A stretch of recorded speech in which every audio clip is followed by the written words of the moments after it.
नमस्कार। Eklavya IAS academy Dehradun की तरफ से सभी लोगों को जो उत्तराखंड में प्रधानाचार्य पदों के लिए तैयारियां कर रहे हैं,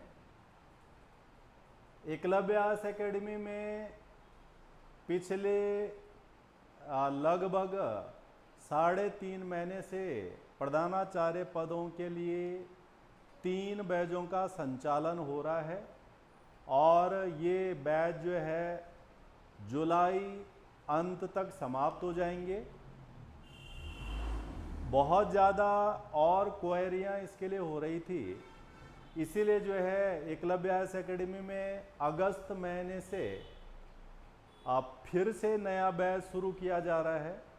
और ये जो बैच है और जो 2 कंपलसरी पेपर प्रधानाचार्य पद के लिए निर्धारित हैं, उसमें जो द्वितीय पद है विशेष रूप से, उस द्वितीय प्रश्न पत्र की कक्षाओं का आरंभ एकलव्य आईएएस एकेडमी देहरादून में 5 अगस्त से आरंभ हो रहा है। तो जो भी कैंडिडेट द्वितीय प्रश्न पत्र को पढ़ना चाहते हैं, क्योंकि वो बिल्कुल नया है, एजुकेशनल लीडरशिप और उसके अंतर्गत जो यूनिट्स हैं, 8 यूनिट हैं, उनका जो सब्जेक्टिव पार्ट है उसके अंदर जो कंटेंट्स हैं वो बिल्कुल नए हैं सभी के लिए। तो बहुत ज़्यादा क्वेरियाँ इसके अंदर थी, इसीलिए जो है हम इसको एक नया यानी चौथा बैच जो है एकलव्य में आरंभ हो रहा है। और हमारी इसमें प्राथमिकता सिर्फ सेकंड पेपर के लिए है, और जो भी कैंडिडेट्स इस सेकंड पेपर को पढ़ना चाहते हैं वो 5 अगस्त से शुरू होने वाले बैच के लिए आवेदन रजिस्टर कर सकते हैं, अपना पंजीकरण कर सकते हैं और कक्षाओं का आनंद ले सकते हैं। ये जो कक्षाएं हैं ये टोटली ऑनलाइन रहनी है और इसका जो समय है वो इवनिंग रहना है। क्लास जो है ऑनलाइन अटेंड तो की जाएगी, ऑनलाइन के साथ साथ में जो है वही क्लास रिकॉर्डेड हो जाती है, हमारे ऐप में क्लास चलती हैं। तो रिकॉर्डेड क्लास को भी कैंडिडेट जो है उसके बाद जितनी बार भी देखना चाहे उसे देख सकते हैं। और अगर किसी का नेटवर्किंग के कारण या किसी दूसरे कारण से वो एट ए टाइम पर उसे अटेंड न करें तो वीडियो उसमें हर हाल में आ जाता है। जब भी आपका नेटवर्क अच्छा बनता है तो आप उसको आराम से वापस देख सकते हैं। साथ में उसके जो नोट्स हैं वो भी आप लोगों को मिलेंगे।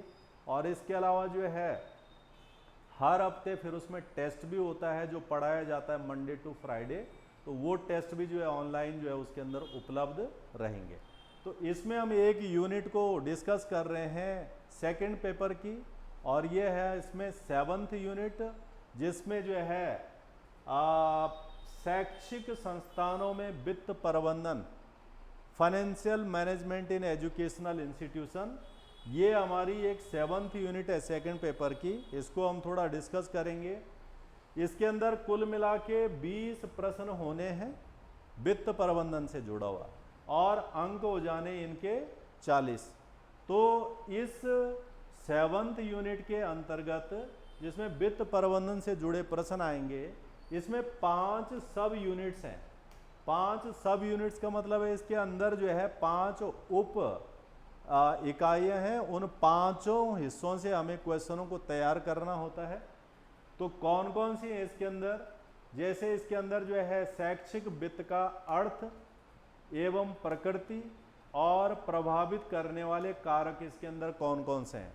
तो एक उप इकाई तो यह है, शैक्षिक वित्त का अर्थ आएगा, उसकी प्रकृति यानी उसका नेचर आएगा, या फिर शैक्षिक वित्त को प्रभावित करने वाले कारक होते हैं। कारक जैसे सामाजिक कारक होते हैं, आर्थिक कारक होते हैं, या फिर इसी प्रकार से भौतिक कारक होते हैं।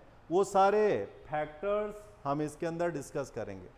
दूसरा इसके अंदर जो है शैक्षिक बजट है, कि बजट का निर्माण कैसे होता है, बजट की आवश्यकता कैसी होती है, बजट को नियंत्रित कैसे किया जाता है शैक्षणिक संस्थानों के अंतर्गत, या फिर उसकी स्वीकृति कहाँ से लेनी होती है। यानी कुल मिला के एक शैक्षणिक संस्थान में कैसे शिक्षा के उद्देश्यों को हासिल किया जा सके, कैसे शिक्षण कार्यों के लिए बेहतर इंफ्रास्ट्रक्चर तैयार किया जा सके, कैसे शिक्षा के आधुनिक साधनों को, जैसे जो है स्मार्ट क्लासेस का प्रोविजंस है, या फिर जो आज के टेक्नोलॉजी से जुड़े हुए साधन हैं, कैसे उनको उस शिक्षण संस्थान के अंदर उपलब्ध कराया जा सके, और कैसे जो चुनौतियां आती हैं शैक्षणिक संस्थान के पास उनको दूर करने के लिए वित्त प्रबंधन कैसा होना चाहिए एक शिक्षण संस्थान के यहाँ पर, तो वो इसके अंदर जो है देखने को मिलेगा। तो ये इसकी सब यूनिट्स हो जाएंगी। उसके अलावा इसमें जो है शैक्षिक वित्त के स्रोत, यानी एक शिक्षण संस्थान के पास अपने शैक्षणिक क्रियाकलापों को करने के लिए पैसा या वित्त या धन कहाँ से आता है, तो उसके पास कुछ सरकार से धन आता है, सरकार के अनुदान आते हैं, उनका जो है रेगुलर जो है खर्चे आते हैं। उसके अलावा निजी क्षेत्रों के द्वारा भी शैक्षणिक संस्थानों को जो है धन मिल सकता है, तो वो भी हम इसके, तो ये सारे जो है जैसे सरकार के द्वारा हासिल होने वाला वित्त, निजी संस्थानों के द्वारा हासिल होने वाला वित्त, और इसके अलावा स्थानीय लोकल बॉडी जो होती हैं वो भी शैक्षणिक संस्थानों को उसके बेहतर शैक्षणिक संचालन के लिए वित्त में सहयोग कर सकते हैं।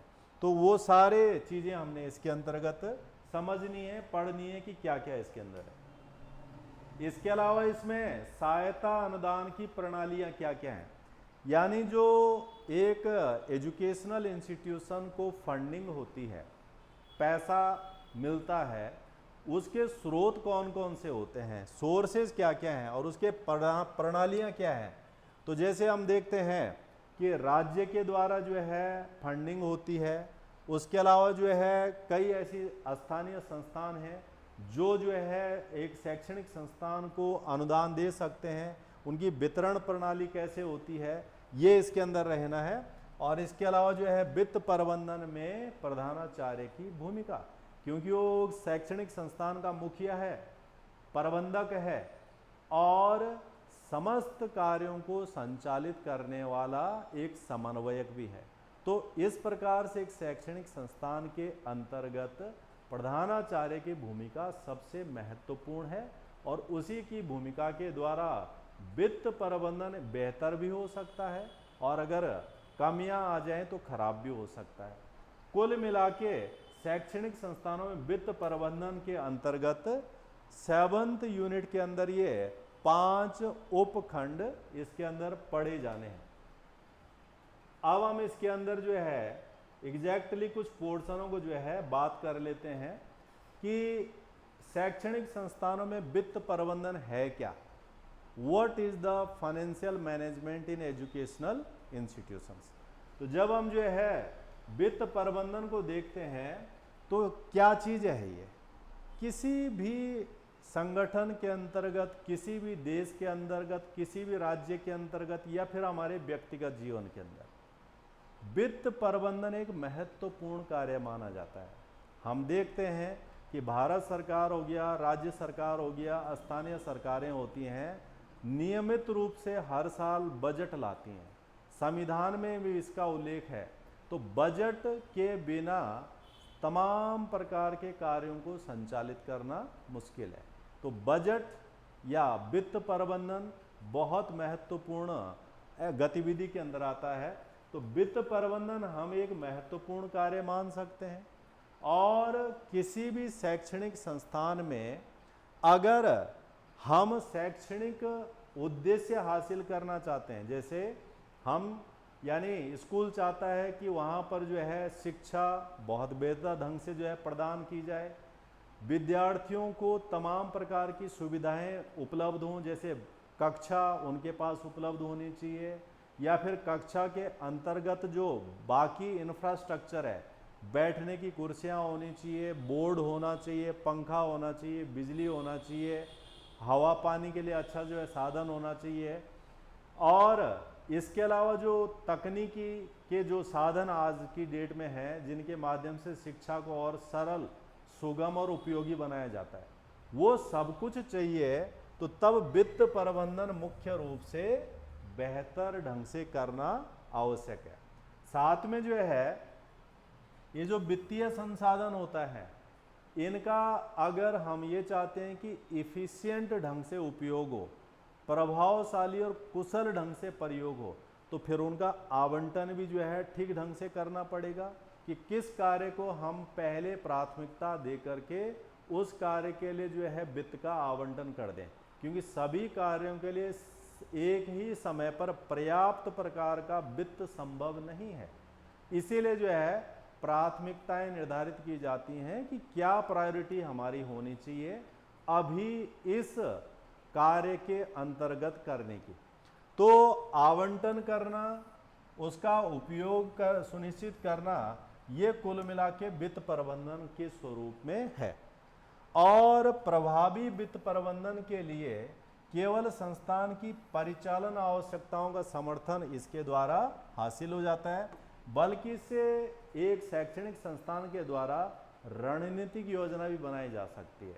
जैसे हम देखते हैं कि एक शिक्षण संस्थान का शैक्षिक सत्र होता है कि अप्रैल से शैक्षिक सत्र आरंभ होगा और फिर मार्च में ख़त्म हो जाएगा।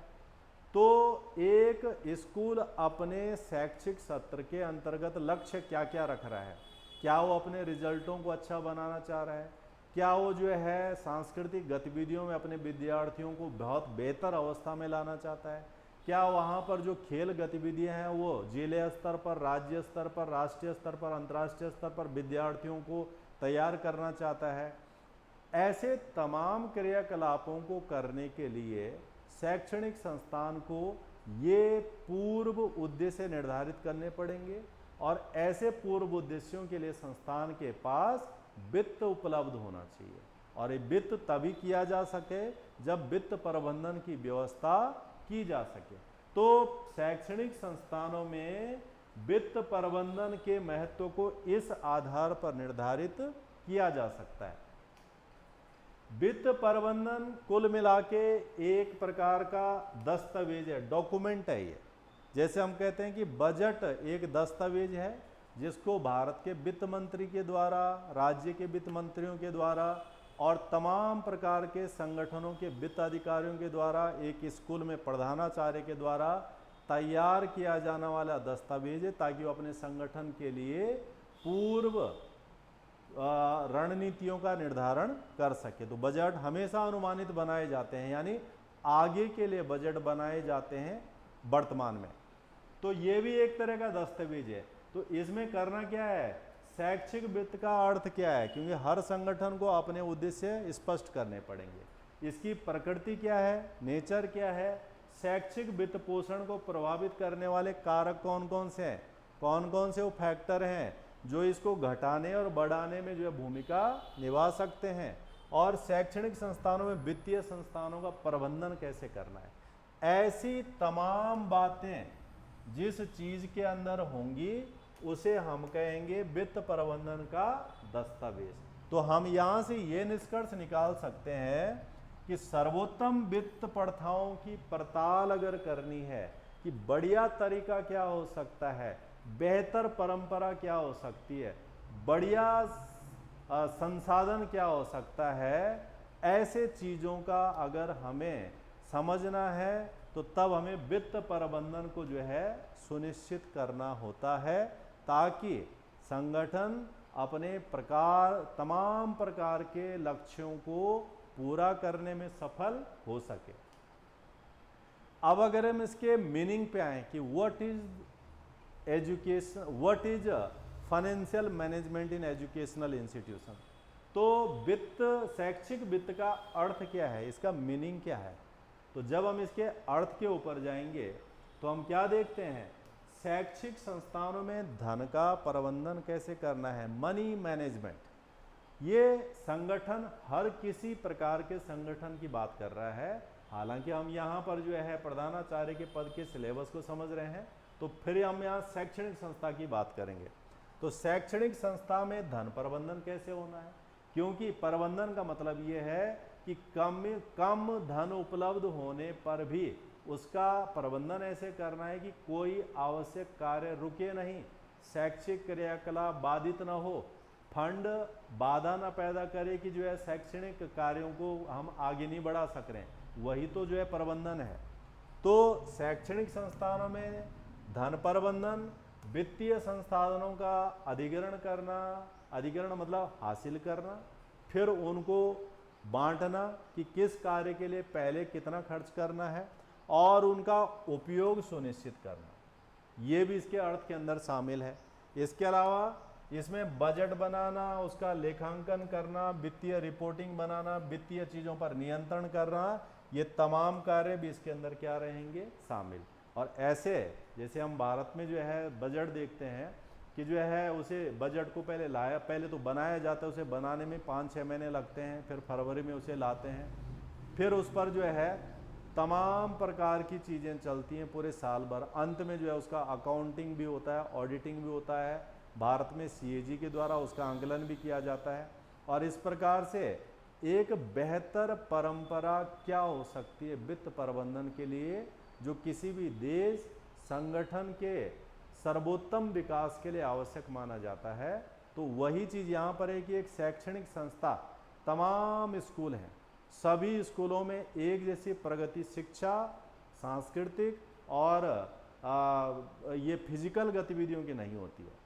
तो उसमें उस स्कूल में ये सभी चीज़ें बेहतर होंगी, जहाँ पर वित्त प्रबंधन पर विशेष जोर दिया जा रहा है कि खेलने के लिए ग्राउंड चाहिए परंतु ग्राउंड नहीं है, खेलने के लिए सामान चाहिए परंतु सामान नहीं है, सांस्कृतिक क्रियाकलापों को करने के लिए मंच चाहिए वो नहीं है, या फिर शिक्षा को आज की देश में हाईटेक करने के लिए स्मार्ट बोर्ड चाहिए वो नहीं है, क्लास में पर्याप्त मात्रा में जो है उजाला होना चाहिए वो नहीं है। तो इन सब के न होने पर मूल बात जो आ रही है वो है वित्त की कमी। तो उसी वित्त का प्रबंधन करना ये इसका हिस्सा है। तो हम इसमें ये निकाल सकते हैं कि यह सुनिश्चित किया जा सके कि संस्थान के वित्तीय संसाधनों का शैक्षिक लक्ष्यों को प्राप्त करने के लिए प्रभावी ढंग से कुशलता के साथ उनका उपयोग कैसे किया जा सके, ऐसे तरीके को ढूंढने और समझने के लिए हमें वित्त प्रबंधन की आवश्यकता होती है।